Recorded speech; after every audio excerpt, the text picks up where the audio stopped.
next up is our Canadian boy. Who do we got here, Suraj? Charles Jourdain versus All Josh right. Culibao, who's actually from the Australian fighting scene. So he's coming in after getting knocked out by Jourdain Turner. We watched Jourdain Turner fight fairly recently. He looked a little slow for the division. He's a technical striker, but doesn't pack a huge power punch, but he can definitely knock people out. But that's what makes me kind of lean against Josh Culibao a little bit. And to be honest, Charles Jourdain, we watched him fight. We saw him fight Andre Fili. We bet on him. To be honest, he's getting a lot better. I'm noticing his technical striking get improved significantly, taking a lot less shots. I was actually very impressed in that fight by both fighters. And so for him to take that loss is by no means a blemish on his record. And I think for him to be already fighting guys like that so early in his UFC career tells me that that's a guy that I'm really excited to keep an eye on. Like his last 3 fights were Des Green, Doo Ho Choi, and Andre Fili. Like, come on now, this guy beat Doo Ho Choi. That was one of the highest touted prospects out of Korea in the longest time. And, I was hoping that he would do a lot better, but you know what? Like, let's just see where his career goes now.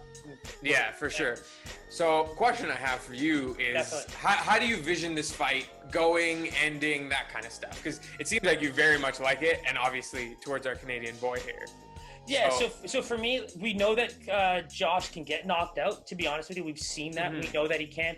The only thing that scares me with Charles Jourdain is that when you're that good of a technical striker and you can land really easily, to be honest, you get into this mode of just like peppering your opponent. And that looks beautiful, but at the end of the day, are you landing me a finish? Maybe not. To knock, yeah. Yeah, so to be honest with you, if I'm getting significant juice on him winning on points, I'm probably sprinkling that given what I might get him as a win. To be honest with you, though, if I look at this card, and this is not me trying to, really show any bias whatsoever, but I would say he's in the top 3 biggest favorites on the card. And you can tell me if I'm wrong.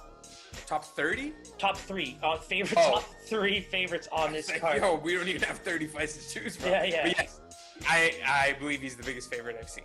So that's why I'm wondering, okay, we can look at parlaying him with Case Kenny, or Casey Kenny, right? 2 massive favorites, get some good odds on there. Or we can look at a finisher decision. There's great odds on the decision. It's plus 210 on the decision, you know? And that's what I'm saying. Like, those are the kind of numbers I want to see. Can you just tell me what the finish is quickly? Do you have that up? Yeah, it's minus 120. For Charles Jourdain to knock him out? For our boy.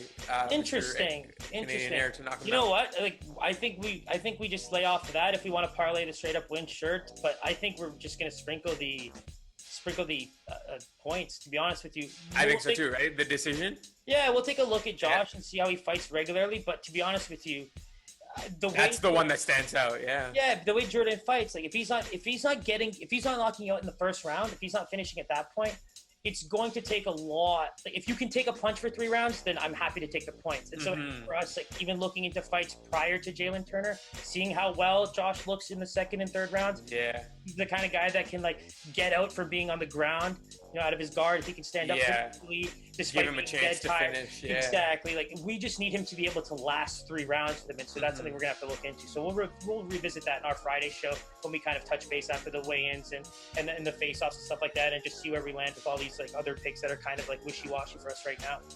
Yeah.